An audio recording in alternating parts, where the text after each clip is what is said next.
నమస్తే తెలుగువారి మనస్సాక్షి సాక్షి న్యూస్కి స్వాగతం. నేను విషిత. ఇక డీటెయిల్స్ చూస్తే చేపల కూరతో భోజనం వద్దు, చేపలు పట్టడం నేర్పండి. ఎవడైతే మాకేంటి ఓటేస్తే ఒట్టే అంటున్న అడ్డుగుట్ట.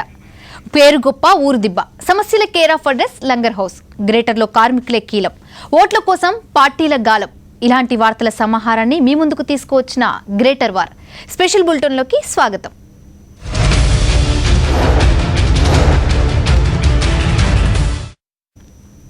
మియాపూర్ హఫీజ్పేట్ డివిజన్లోని హుడా కాలనీలో అన్ని సమస్యలే. ఎన్నిసార్లు మొరపెట్టుకున్నా పట్టించుకున్న నాదుడే లేడంటున్నారు ఆ కాలనీవాసులు. రైల్వే క్రాసింగ్ వద్ద బ్రిడ్జ్ నిర్మించకపోవడం వల్ల అనేక మంది ప్రాణాలు కోల్పోతున్నారని, ఇంకెంతమంది చనిపోతే బ్రిడ్జ్ నిర్మిస్తారని నిలదీస్తున్నారు. మరిన్ని వివరాలు మా కరెస్పాండెంట్ నాయుడు అందిస్తారు. ప్రస్తుతం మన హఫీజ్పేట్ డివిజన్ హుడా కాలనీలో ఉన్నాం. ఈ కాలనీ నిర్మించి దాదాపు 30 సంవత్సరాలు దాటుతుంది. అయినప్పటికీ కూడా ఎక్కడ సమస్యలు అక్కడే ఉన్నాయని ఈ బస్తీవాసులు చెప్తున్నారు. పాలకులు ఎంతమంది మారినప్పటికీ కూడా తమ సమస్యలు పరిష్కారం కాలేదని, నాయకులు మాత్రం ఓట్లు అడిగేందుకు వస్తున్నారు కానీ సమస్యలు తీర్చేందుకు మాత్రం ముందుకు రాలేదని, ఓట్లు వేయించుకున్న తర్వాత తమ పని తాము చూసుకుంటున్నారని, కానీ తమ సమస్యలు మాత్రం అలాగే ఉండిపోతున్నాయని ఈ హుడా కాలనీ వాసులు చెప్తున్నారు. ఇప్పుడు ఇక్కడ ఏ సమస్యలు ఉన్నాయో ఆ సమస్యలకు పరిష్కారం ఏంటి, ఆ సమస్యలు ఏ విధంగా పరిష్కరించాలన్న దాని మీద మనతో మాట్లాడడానికి ఇక్కడ దీనికి సంబంధించిన కొంతమంది ఉన్నారు. చెప్పండి, ఇక్కడ ఉన్న ప్రధాన సమస్యలు ఏంటి, ఏమని ఈ సమస్యలు పరిష్కరించాలని మీరు కోరుతున్నారు? వాటర్ ప్రాబ్లం అయితే చాలా ఎక్కువ ఉందండి. అసలు హాఫ్ అన్ అవర్ కూడా వాటర్ ఇవ్వట్లేదు. చాలా ఇబ్బంది అవుతుంది. వాటర్ వచ్చినా కూడా చాలా మురిగ్గా, అసలు వారానికి ఒకసారి కూడా ఇవ్వట్లేదు. వాటర్ ప్రాబ్లం అయితే చాలా మెయిన్ ప్రాబ్లం. వాటర్ ప్రాబ్లము చాలా ఎక్కువ ఉంది. అసలు చాలా కష్టం, అయితే చాలా కష్టపడుతున్నారు జనాలు. ఎన్ని రోజులకు ఒకసారి వస్తుంది? వారానికి ఒకసారి వస్తుందండి. ఎట్లా ఉంటుందా వాటర్ అయితే చాలా చండాలంగా వస్తుంది. నీటి మట్టి మురికి అయితే చాలా ఉంది. తాగడానికి అయితే అస్సలు పనికి రావట్లేదు. వాటర్లో డ్రైనేజీ కూడా ఈ మధ్య బాగా మిక్స్ అవుతుందండి. దానివల్ల ఆరోగ్య ప్రాబ్లమ్స్ అందరికీ వస్తున్నాయి. కానీ వాటర్ వర్క్స్కి అలాట్ చేసిన కాడి నుంచే ఈ ప్రాబ్లం ఎక్కువగా ఉంది. వాళ్ళ దగ్గర ఎటువంటి ఇన్ఫర్మేషన్ లేదు. మేము వెళ్తే ఒక్కసారిగా అక్కడ లేవండి వాటర్, పైన లేవు కాబట్టి మేము వీలేమని చెప్తున్నారు. ఒకటే మాట, పైన లేవు అనేది ప్రత్యామ్నాయం ముందుగా ఏమి సిద్ధ చేసుకోరు వాళ్ళు.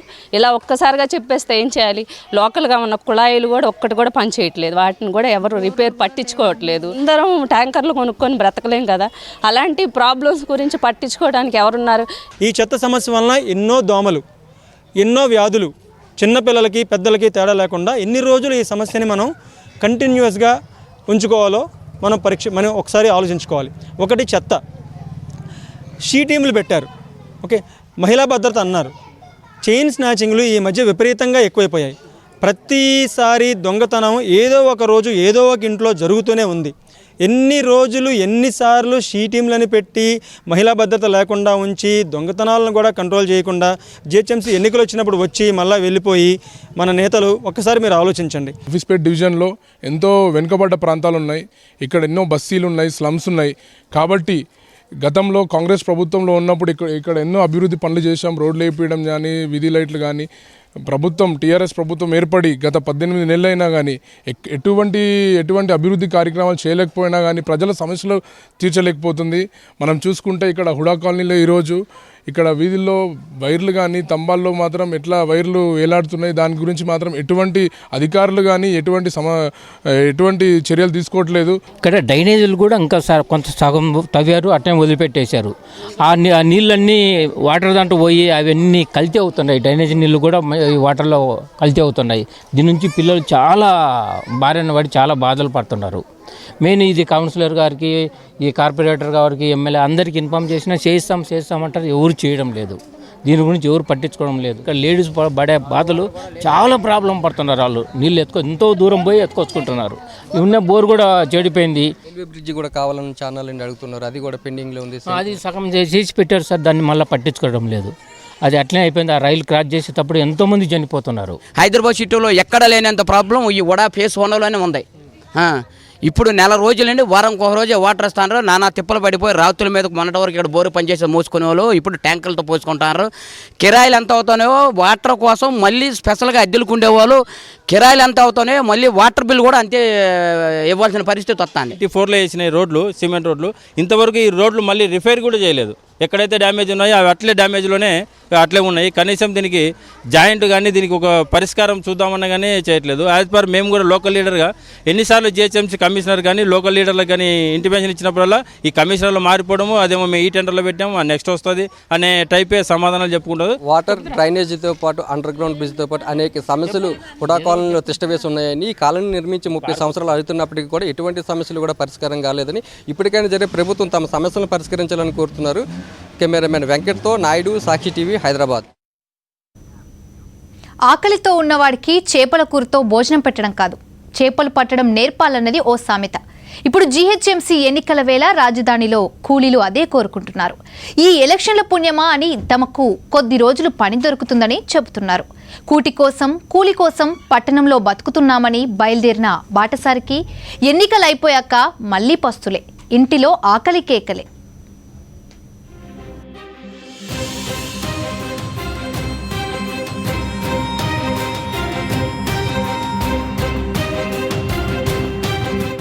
జీహెచ్ఎంసీ ఎలక్షన్స్ అంటే ఒకటే హడావిడి. 150 వార్డుల్లో సందడే సందడి.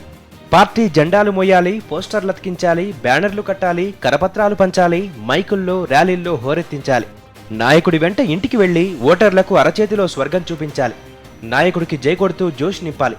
ఇలా అనేక పనులుంటాయి.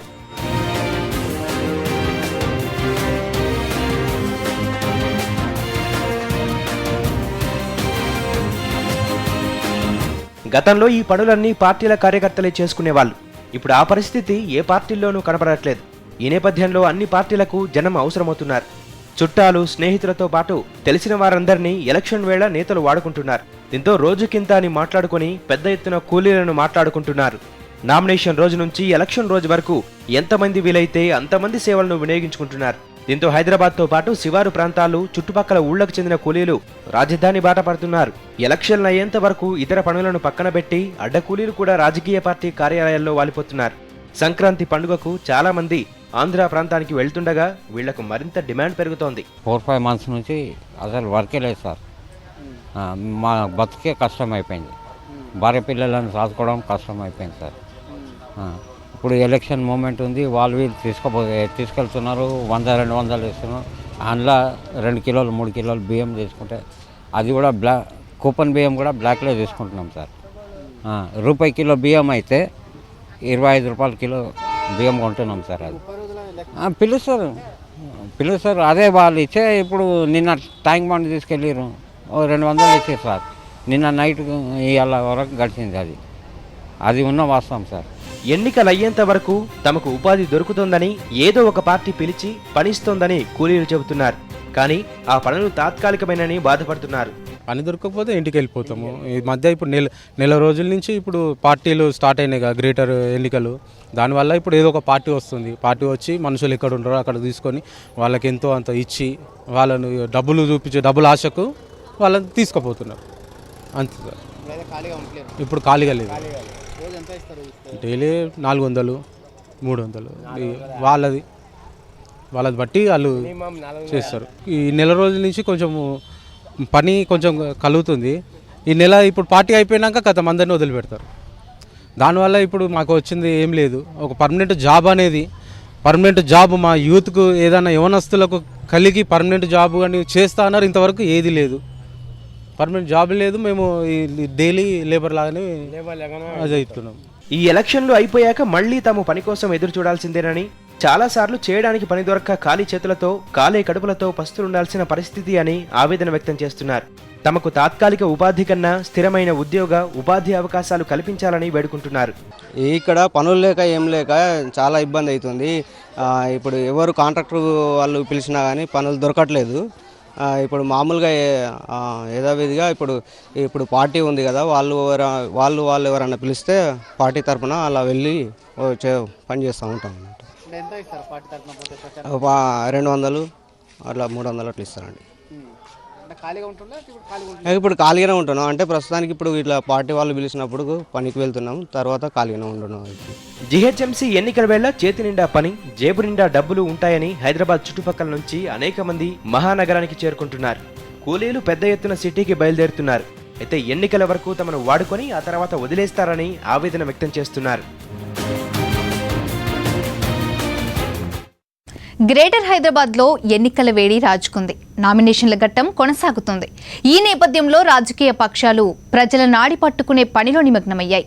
హైదరాబాద్లో కార్మిక సంఘాలను మచ్చిక చేసుకునే పనిలో అన్ని పార్టీలు బిజీ అయిపోయాయి. భవన నిర్మాణ రంగం మొదలుకుని ఆర్టీసీ, జీహెచ్ఎంసీ, జలమండలి, పరిశ్రమలు ఇలా ఎన్నో రంగాల్లో పెద్ద సంఖ్యలో ఉన్న కార్మికుల ఓట్లు గ్రేటర్ హైదరాబాద్ ఎన్నికల్లో కీలకం. ఈ నేపథ్యంలో కార్మికులను వలలో వేసుకునేందుకు రాజకీయ పక్షాలు ప్రయత్నాలు ముమ్మరం చేశాయి. కొన్నాళ్ల క్రితం ఆర్టీసీ, జీహెచ్ఎంసీ, జలమండలి ఇలా అన్ని కార్పొరేషన్లలో కార్మికులు ఎన్నికలకు ముందు ఆందోళన చేపట్టారు. దీంతో ప్రభుత్వం ఆర్టీసీ కార్మికులకు 44% ఫిట్మెంట్ ప్రకటించింది. జీహెచ్ఎంసీ పారిశుద్ధ్య కార్మికులకు వేతనాలు పెంచింది. జలమండలి కార్మికులను సమ్మెలో దిగకుండానే చర్యలు చేపట్టారు. భవన నిర్మాణ కార్మికులకు భారీగా సంక్షేమ నిధులు పెంచారు. ఇలా అధికార పార్టీ అన్ని వర్గాల కార్మికులను తమ వైపు తిప్పుకునే ప్రయత్నం చేసింది. అయితే కార్మిక సంఘాల సమ్మె వెనకాల అధికార పార్టీ ఉన్నట్లు ప్రచారం సాగింది. అన్ని కార్మిక సంఘాల్లో పట్టు నిలుపుకునేందుకు కార్మిక సంఘాలతో ఆందోళన చేయించి వారి డిమాండ్లను సర్కారు పరిష్కరించి గ్రేటర్ ఎన్నికల్లో క్రెడిట్ పొందడానికి ప్రయత్నించినట్లు విమర్శలున్నాయి. డబుల్ బెడ్రూమ్ ఆస్తులు కల్పించి కార్మికుల ఓట్లు కొల్లగొట్టేందుకు అధికార పార్టీ కుట్ర చేస్తుందని ఆరోపిస్తున్నారు వామపక్ష నేతలు. ప్రతిపక్ష పార్టీలు కూడా గ్రేటర్లో కార్మికుల పక్షాన గట్టిగా పోరాడారు.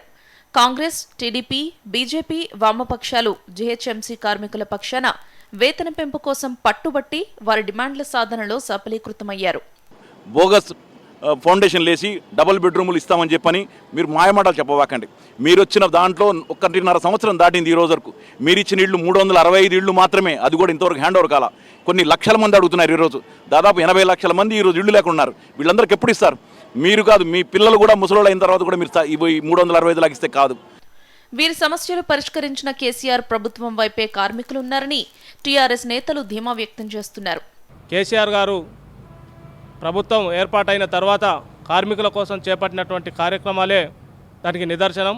ఈరోజు కేసీఆర్ గారిని కార్మిక ఉద్యోగ పక్షపాతిగా మొత్తం కూడా యావత్ కార్మిక లోకం భావిస్తుంది. అందుకని టీఆర్ఎస్ పార్టీకి పట్టం కట్టాలని చెప్పేసి మొత్తం కార్మికులు నిర్ణయించుకోవడం అనేటటువంటి జరిగింది. అయితే ఇప్పుడు మీ సమస్యలు పరిష్కరించాం కనుక మాకు ఓటేయాలంటూ అధికార పక్షం, మీ సమస్యల పరిష్కారానికి ప్రభుత్వంపై పోరాడామంటూ విపక్షాలు కార్మికులను ఓట్లడుగుతున్నాయి. మొత్తానికి జీహెచ్ఎంసీ ఎన్నికల్లో కార్మికులు వారి కుటుంబ సభ్యుల ఓట్లపైనే రాజకీయ పక్షాలన్నీ ఆశలు పెట్టుకున్నాయి. మరి వారి కరుణ ఎవరి వైపు ఉంటుందో వేచి చూడాలి. వీడియో జర్నలిస్ట్ జి శ్రీనివాస్తో Vikram, Sakshi TV, Hyderabad. Welcome back to greater war. సంవత్సరాలు గడిచినా అక్కడ అభివృద్ధి పనులు శిలాఫలకాలకే పరిమితమయ్యాయి. నేతలు మారుతున్నారు కానీ మా సమస్యలు పరిష్కారం కావడం లేదని అక్కడి వాసులు ఆగ్రహాన్ని వ్యక్తం చేస్తున్నారు. ఎన్నికల హామీలు నీటి మూటలుగానే మిగిలిపోతున్నాయని వారు మండిపడుతున్నారు. తమ సమస్యలను పరిష్కరించేంత వరకు ఓటు వేయం అంటూ తెగేసి చెబుతున్నారు. వారి ఇబ్బందులు, డిమాండ్లను వారి మాటల్లోనే మా ప్రతినిధి రాజు అడ్డగుట్ట నుంచి అందిస్తారు. ఆసియాలోనే అతిపెద్ద మురికివాడగా పేరుగాంచిన అడ్డగుట్ట డివిజన్లో మనం ఉన్నాము. ఈ డివిజన్లో మొత్తం 42,500 మంది ఓటర్లు ఉన్నారు. ఇక్కడ గత కొన్ని సంవత్సరాల నుంచి అనేక సమస్యలతో ప్రజలు ఇబ్బంది పడుతున్నారు. ప్రధానంగా సమస్య చూసుకుంటే మాత్రం రైల్వే అండర్ బ్రిడ్జ్ పనులు నేటి వరకు కూడా పూర్తి కాలేదు. సుమారు అది 10 సంవత్సరాల నుంచి కూడా అండర్ గ్రౌండ్ పనులు చేస్తాము ఇవాళ రేపు అంటూ చెప్పి కాలం వెల్లదిస్తున్నారని చెప్పేసి ప్రజల నుంచి తీవ్ర స్థాయిలో విమర్శలు వినిపిస్తున్నాయి. అడ్డగుట్టలోనే 50 పడకల ఆసుపత్రికి సంబంధించి కూడా 10 సంవత్సరాల క్రితము వీటిని ఇనాగ్రేషన్ చేయడం జరిగింది. శంకుస్థాపనలకి పరిమితమైంది. చెప్పండి అమ్మా, మీకు ఎటువంటి సమస్యలు ఉన్నాయి? ఇక్కడ ఏమైతుంది? మోరు నీళ్ళు వస్తున్నాయి. నీళ్ళల్లో మళ్ళా ఏంటిది అంటే మోరీలు నిండంగానే మాకు బేసన్లో సన్నం వస్తున్నాయి. అవి నీళ్లు సరిపోతలేవు, ఏం లేవు. ఒక 10 బిందెల నీళ్ళు వస్తే ఏం సరిపోతాయి? సార్ ఇంతకుముందు మోరు నిండినప్పుడు నల్ల నీళ్ళల్లో మురుకులు వచ్చినాయి. ఆ నీళ్ళు తీసుకుపోయి ఆఫీసులో తీసుకుపోయి బాటల్లో తీసుకుపోయి చూపించి మరీ కొట్లాడి వాళ్ళతోని మంచినీళ్ళు తెస్తామని అంటే కొత్త లైన్ వేస్తామని అంటే చెప్పి వాళ్ళకు బాటలు ఇచ్చి మరీ వచ్చినాక కూడా మోరు దోడినాడు చేసిండ్రు, మళ్ళీ ఊడిపేసిండ్రు. కొత్త పైపులు వేస్తామన్నారు, వేయలేదు సార్. ఇక్కడ కొబ్బరికాయలు కొట్టిపోతుండ్రు కానీ ఇంతవరకు కట్టుడు లేదు, ఆ బోర్ వేసుడు లేదు. మాకు నల్ల నీళ్ళు కూడా ప్రాబ్లం అవుతుంది. ఆ నల్ల నీళ్ళు కూడా వస్తలేవు సరిగా. మేము హాస్పిటల్ కడతామని అన్నారు కదా సార్, మాకు ఇంతవరకు హాస్పిటల్లో కట్టించలేదు. మరి మాకు ఇక్కడ అన్ని ప్రాబ్లం చాలా ఉన్నాయి. అడ్డగుట్టకు ఎలక్షన్లప్పుడు వస్తారు, కాళ్ళు వేళ్ళు మొక్కుతారు, ప్రతి ఒక్కరు వచ్చి మాట్లాడతారు. తన ముందే వస్తారు, అది చేసిన వాళ్ళు లేరు. కొబ్బరికాయలు కొట్టడం పోవడం ఇదే జరుగుతుంది ప్రతిసారి ఇంతే. ఇప్పుడు కూడా మేము ఓటేస్తే మాకు ఏం లాభం ఉంది సార్? మేము ఓటే దలుచుకోలేదు. ఇక్కడ బోర్ వేస్తా అన్నారు సార్, ఇప్పుడు 2 సంవత్సరాలు అవుతుంది. బోర్ వేస్తా అన్నారు, అక్కడ కింద వేసారు. మాకు ఇక్కడ అందుబాటులో లేదు. కిందికి పోతే వాళ్ళు ఏమంటారు, మీరు ఇక్కడ వేయించుకోవాలి కానీ అక్కడ ఎందుకు, మరి మా దగ్గరికి ఎందుకు వస్తారు, నీళ్ళు ఎందుకు తెచ్చుకుంటారు అని అంటారు. మాకు నల్ల నీళ్ళలో కర్రెగా వస్తున్నాయి నీళ్ళు, వాటర్ ఏమి తాగాలి, ఎట్లా తాగాలి? ఇదే అది అంత దోమలు, ఈ మోరి నీళ్ళు, ఈ నల్ల నీళ్ళు ఏం బాగా వస్తలేవు. అంత పైకొని వస్తుంది దాంట్లో. ఏమని చెప్పాలి? చెప్తే పట్టించుకుంటలేరు. నల్ల ఓట్లేదు దాకా పట్టించుకుంటారు, ఓట్లైనాక కథం బంద్ చేస్తారు. ఏమని పట్టియాలిగా? ఏడికి పోతే కూడా, ఏ ఆఫీస్కి పోతే కూడా, మొత్తుకుంటే కూడా ఏం సపోర్ట్ చేస్తలేరు. కానీ అన్ని చెప్తారు, కథం ఓటేయంగానే కనబడతానే లేరు. ఇంకా ఇక్కడ 2-3 వేల ఓట్లు ఉన్నాయి దాదాపు. ఆ వాటర్ ట్యాంక్ నుంచి వెళ్ళి మన వినాయకుని టెంపుల్ దాకా 2-3 వేల ఓట్లు ఉన్నాయి. ప్రతి ఒక్క నాయకుడు ప్రతి ఒక్క బస్తీలా, ఈ గల్లీలో చిన్న గల్లీలో ఎలక్షన్లకు ముందు ప్రతి ఒక్క గల్లీ ప్రతి ఒక్క ఇంటికి వచ్చి అన్ని హామీలు ఇచ్చి వెళ్తున్నారు. హామీలు ఇచ్చేంత వరకే అది నిలిచిపోతుంది. అందరూ హామీలు ఇచ్చేవాళ్ళే ఉన్నారు కానీ పనులు చేసేవాళ్ళు లేరు. పని చేస్తేనే కదా. ఇప్పుడు మాకు ఎంత కష్టం ఉంది. నీళ్లు మురుకులు నీళ్ళు వస్తున్నాయి, గలీజ్ నీళ్ళు వస్తున్నాయి. మళ్ళీ చూస్తే ఆ నీళ్లు తాగిన వాళ్ళు బీమార్ అవుతున్నాం. ముసలోళ్ళు, మా పిల్లలు, ఆంతులు, పైకాన్లు, ఎంత ప్రాబ్లం ఉంది. ఎవరు చూసేటోళ్ళు ఉన్నారు? వచ్చేటోళ్ళు ఎవరు, చూసేటోళ్ళు ఎవరు? మా బస్తీకి ఏమో ఎలక్షన్ ముంగట వస్తారు, ఎలక్షన్ చేసుకుంటారు, పోతారు. దోమలు గుట్టి లేని రోగాలు వస్తున్నాయి మాకు. ఎవ్వరు ఏం చేస్తలే. ఏ లీడర్లు, ఆమె జయసుధ గారు వచ్చింది, ఆమె కొబ్బరికాయ కొట్టేసి 3 నెలల లోపు నేను రోడ్ వేపిస్తా అని చెప్పేసింది, ఆమె అవతల పడ్డది. ఇప్పుడు ఈ పద్మరావు గారు ఆయన వచ్చిండు ఎమ్మెల్యేగా, ఆయన ఏం చేయలేదు మాకు. అగో మీరు చూస్తున్నారు కదండి ఎట్లా ఉంది. దోమలలో చచ్చిపోతున్నాం. ఉస్మాని హాస్పిటల్లో మా ఇంటి వాళ్ళం అందరం పోయి పన్నాము 2-3 నెలలు. మాకెవ్వరు చూస్తలేరు, ఎవరు చేస్తలేరు. మరి నీళ్ళు తాగి మేము సత్తుమా బతుకుమా? మమ్మల్ని ఓటేయమనట్టే ఇంట్లో చుట్టూ తిరిగితే ఏ బుచ్చగల లెక్క ఓటేయమంటారు మమ్మల్ని. మేము మనుషులం కాదా? మాకేమన్నా పట్టించుకుంటుండ్రా? మాకేమైనా చేస్తుండ్రా? మాకు రోడ్ వేస్తా అన్నారు, రోడ్ వేయలే. దోమలలో ఒకసారి వచ్చి మీరు చూడండి సారు, మీరు చూస్తే అంతా తెలుస్తుంది. ఇది అడ్డగుట్లో నెలకొన్న సమస్యల పరిస్థితి. ఇక్కడ తీవ్ర స్థాయిలో వ్యతిరేకత నెలకొంటుంది. ఒకవైపు అండర్ గ్రౌండ్ రైల్వే పనులతో పాటు మహిళలకు సంబంధించిన నీటి సమస్య కావచ్చు, కమ్యూనిటీ ఆలయ సమస్య కావచ్చు, అంతేకాకుండా 50 పడకల ఆసుపత్రి నిర్మాణమే కావచ్చు. వీటినన్నిటిని కూడా ఇంతవరకు పనులు పూర్తి కాకపోవడంతో బస్తీకి సంబంధించిన కాలనీకి సంబంధించిన ప్రజలు ఆగ్రహ ఆవేశాలలో ఉన్నారు. నాయకులు ఎవరైనా ఓట్ల కోసం వస్తే వాళ్ళకి సరైన సమాధానం చెప్తామని చెప్తున్నారు. కెమెరా పర్సన్ వెంకట్తో రాజు, సాక్షి టీవీ, సికింద్రాబాద్. చంద్రబాబు వైఖరిపై తెలుగు తమ్ముళ్లు అసంతృప్తితో ఉన్నారా? నిజాం కాలేజీ సభలో టీఆర్ఎస్ పార్టీని, ప్రభుత్వాన్ని చంద్రబాబు విమర్శించకపోవడానికి కారణమేంటి? ఓటుకు కోట్లు కేసులో కేసీఆర్తో సఖ్యత కోసం చంద్రబాబు ప్రయత్నిస్తున్నాడనమే దానికి కారణమా? చంద్రబాబు ముక్తసరి ప్రసంగం వెనుక మతలబేంటి? గ్రేటర్ ఎన్నికల వేళ అధికార టీఆర్ఎస్ ను ధీటుగా ఎదుర్కొందామని పట్టుదలగా ఉన్న తెలంగాణ తెలుగు తమ్ముళ్లకు పార్టీ అధినేత చంద్రబాబు వైఖరి కంగు తినిపిస్తోంది. పార్టీ సత్తా చాటేందుకు నిజాం కాలేజీలో ఏర్పాటు చేసిన సభలో చంద్రబాబు ముక్తసరిగా మాట్లాడడం, అధికార పార్టీ టీఆర్ఎస్ పై గానీ, తెలంగాణ ప్రభుత్వంపై గానీ పల్లెత్తు మాట అనకపోవడం తెలుగు తమ్ముళ్లను విస్మయానికి గురిచేస్తోంది. బాస్ వైఖరి ఇలా ఉంటే గ్రేటర్లో టీఆర్ఎస్ ను ఎలా ఎదుర్కోగలమని చాలా మంది బెంబేలెత్తుతున్నారు. మంగళవారం నిజాం కాలేజీలోని టీడీపీ, బీజేపీ నిర్వహించిన భారీ బహిరంగ సభలో చంద్రబాబు జస్ట్ 15 నిమిషాల్లోనే తన ప్రసంగాన్ని ముగించారు. సాధారణంగా చంద్రబాబు స్పీచ్ అంటే కనీసం గంటకు తక్కువ కాకుండా ఉంటుంది. అలాంటిది గ్రేటర్లో, అందున ఎన్నికల సమయంలో ఏర్పాటు చేసిన సభలో ఆయన ముక్తసరిగా మాట్లాడడం పార్టీ నాయకులకు ఏమాత్రం మింగుడు పడ్డం లేదు. 2 రాష్ట్రాలు, నాకు 2 కళ్ళంటే కొంతమంది నన్ను ఎగతాళి చేశారు. ఈరోజు కూడా చెప్తున్నా, 2 రాష్ట్రాలు తెలంగాణ, ఆంధ్రప్రదేశ్ 2 రాష్ట్రాలు కూడా నాకు 2 కళ్ళు. తప్పకుండా 2 రాష్ట్రాలు అభివృద్ధి కావాలి. ఓటుకు కోట్లు కేసు భయమే చంద్రబాబు నాయుడును మాట్లాడనేయకుండా చేసిందని తెలుగు తమ్ముళ్లు గుసగుసలాడుకుంటున్నారు. తెలుగు రాష్ట్రాలను అతలాకుతలం చేసిన ఓటుకు కోట్లు కేసులో ఏసీబీ దాఖలు చేసిన ఛార్జ్ షీట్లో చంద్రబాబు పేరు ప్రస్తావించడం, ఆడియో టేపుల్లో ఉన్నది చంద్రబాబు స్వరమేనని వాదనలు వినిపిస్తుండడాన్ని తెలుగుదేశం పార్టీ క్యాడర్ గుర్తు చేసుకుంటోంది. కేసీఆర్తో సఖ్యత చేసుకునేందుకు చంద్రబాబు ప్రయత్నిస్తున్నారని ఆ ప్రసంగం చూస్తే ఆ విషయం స్పష్టమవుతోందని సభలో గుసగుసలు వినిపించాయి. చంద్రబాబు వైఖరితో అటు టీడీపీతో పొత్తు పెట్టుకున్న బీజేపీ కూడా కంగు తింటోంది. చంద్రబాబు ప్రసంగం అంత చప్పగా ఉంటుందని అనుకోలేదని కమలనాథులంటున్నారు. ఈ ప్రభావం రెండు పార్టీలపై పడడం ఖాయమని, ఎన్నికల్లో అది ప్రతిఫలిస్తుందో ఏమోనని ఆందోళన వ్యక్తం చేస్తున్నారు.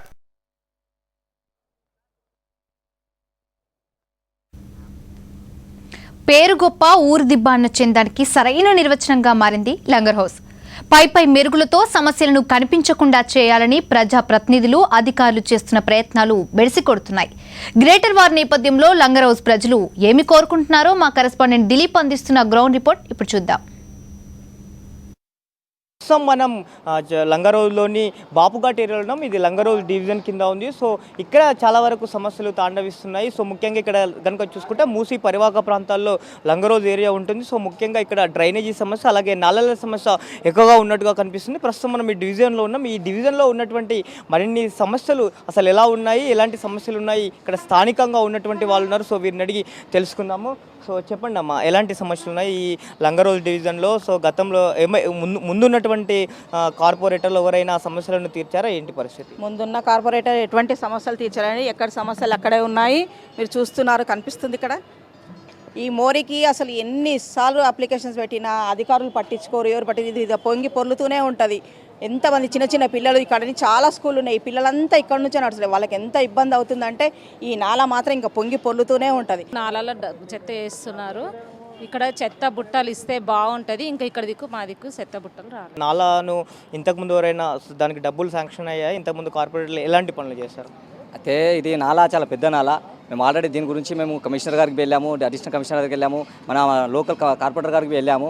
అదేంటంటే మనం ఫెన్సింగ్ అని అంటున్నారు. ఫెన్సింగ్ ఇంతవరకు 10 సార్లు మేము దాన్ని మెజర్మెంట్ చేయించాము. ఇంతవరకు కాలే. అది ఓపెన్ ఉంది, చాలా ప్రమాదకరంగా మారింది. ఇప్పుడు అది చెత్త ఏంటంటే ఇంట్లోకి ధనమంది తీసి చెత్తలా పడేస్తున్నారు. అది ఎందుకంటే మనం ఓన్లీ అనలేము, ప్రజానికానికి ఏం అనలేము. దానికి ఒక అద్దుబందు చేసి, ఒక ఫెన్సింగ్ అని వేసి, దానికి పకడబందిగా చేసి, మన నాలాలు కూడా మన అక్కడ కల్వర్ట్లు లేవు. కల్వర్ట్లు చాలా అన్ని కూలిపోయాయి. కల్వర్ట్లు కూడా మనం కడితే చాలా బాగుంటుంది. అదేవిధంగా ఇక్కడ డ్రైనేజ్ వ్యవస్థ అనేది చాలా ఘోర పరిస్థితిలో ఉంది. మోరీలు జామ్ అయిపోతాయి, దోమలు ఉంటాయి, పసిపిల్లలు తిరుగుతుంటారు కదా, మళ్ళీ దాంట్లో బీమారి వచ్చేస్తుంది. మాకు చూసేవాళ్ళు ఎవరు లేరు, పట్టించుకున్నారు. అప్పుడు చెప్తే అప్పుడు మూలుగుతారు, వెళ్ళిపోతారు. అలా అంతే, ఎవరు పట్టించుకోరు. అధికారుల చుట్టూ వెళ్ళారు, అధికారులకు కంప్లైంట్ అలాంటి వరకే మేము అక్కడ ఇప్పుడు బస్సు లీడర్లు వాళ్ళు ఉంటారు కదా, వాళ్ళు కూడా చెప్పేసినాం, చెప్పినాడు వాడు పట్టించుకోరు అన్నట్లా. చెప్పినప్పుడు మూలుగుతారు, తర్వాత ఇడిచిపెడతారు. ఎవరు పట్టించుకోరు గరీబ్ వాళ్ళని. ఎంపీ గారి దగ్గరికి వెళ్ళాము. ఆయన MP2 పైప్ లైన్కి ఒకటి ఇచ్చారు. కాకపోతే ఈ కాంట్రాక్టర్లు ఏం చేశారంటే స్లోప్ సరిగ్గా ఇవ్వకపోవడం వల్ల ఈ పందికొక్కలు ఒకటి వచ్చేసి మట్టిని మొత్తం అందులోకి వచ్చేసరికి ఓవర్ఫ్లో అవుతుందండి అది. కాకపోతే వీళ్ళకి ఏంటంటే టెండర్ పాస్ అయిన తర్వాత, వాళ్ళు జాబ్ వర్క్ అయిన తర్వాత ఒక్కసారి ఇన్స్పెక్షన్ చేసి చెక్ రిలీజ్ చేయాలన్నది మా ఒక కోరిక.